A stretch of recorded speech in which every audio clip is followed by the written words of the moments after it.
want to sleep on that hair, Your Highness. I'll be waiting up. You can be very stubborn. My mama has told me the very same, only she doesn't make it sound like a compliment. Charis laughed, her stomach easing for a moment, and then she lifted her chin and faced the door. Once she stepped outside her private chambers, the game would begin, and Charis had to play her role to perfection. A pair of guards were waiting for her as she exited her chambers. Elsbeth, a guard Charis was moderately fond of, immediately bowed and then stepped to the opposite side of the corridor to flank the princess's left side. Reuben, Charis's head guard and the one she was sure reported directly to her mother, took up his position on her right.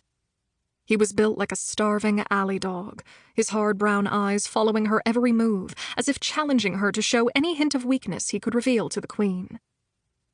They moved through the corridor toward the grand staircase that would take Charis down 3 flights of stairs and into the main hall, just shy of the palace ballroom.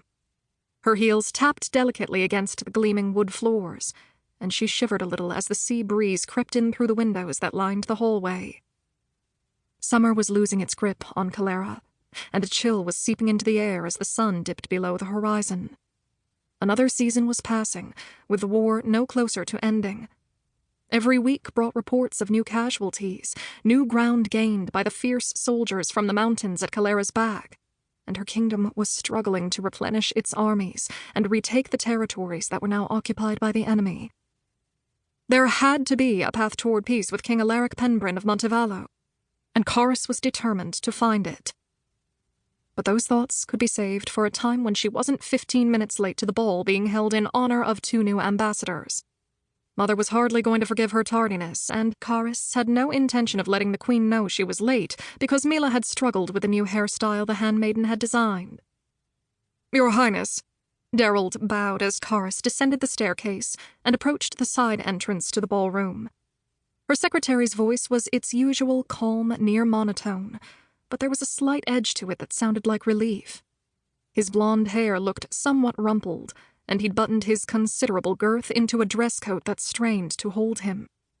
"Her Majesty the Queen will be glad to know you've arrived." That explained the relief then. Mother would have held Derald personally responsible for her daughter's tardiness. "I apologize for distressing you, Derald." The shadow of relief in Derald's voice was slipping toward worry.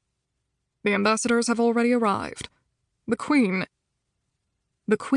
would be furious that the crown princess hadn't been in the ballroom to greet the newest diplomatic officials. A single misstep could sever the ties that Calera desperately needed if they were to turn the tide of the war and reclaim their northern territories. "Fill me in on what I need to know." Charis began moving toward the ballroom door. Derald shuffled the small stack of papers he held and hurried to keep up. "First, you are to join your mother on the dais and greet the ambassadors. The Varetian diplomat receives the first greeting, as they have been our ally longer than Rullenvor. You will then officially open the ball with this speech." He handed her a thin piece of paper with his neat handwriting filling half the page. "Any particular areas of concern I should address with each ambassador individually?" "Vrachi is having trouble with packs of wild giants coming down from their mountains." "Again?" "Apparently, once giants know there's a readily available food source for the taking, it's impossible to keep them at bay unless you destroy the entire pack." "They have giants. We have bloodthirsty Montevallians. It seems nothing good ever comes down off a mountain." They moved closer to the ballroom's entrance. "Indeed." Derald pulled another paper from his stack. "Rullenvor is engaged in a trade dispute with Solvang, though all reports indicate the 2 kingdoms are solving the issues through diplomatic channels.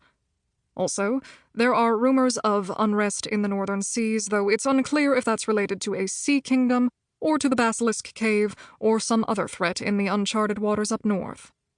At any rate, if the rumors are true, that may be of concern to both ambassadors." "I hardly think the basilisks will have left their cave to travel the seas." Charis patted her tower of hair, pressing an errant ruby back into place.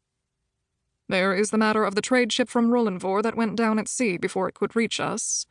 Several physicians have expressed concern over shortages in medical supplies as a result, so perhaps the ambassador could be encouraged to support the hasty launching of a new shipment." "Without letting him know how very badly we need the supplies." Charis nodded.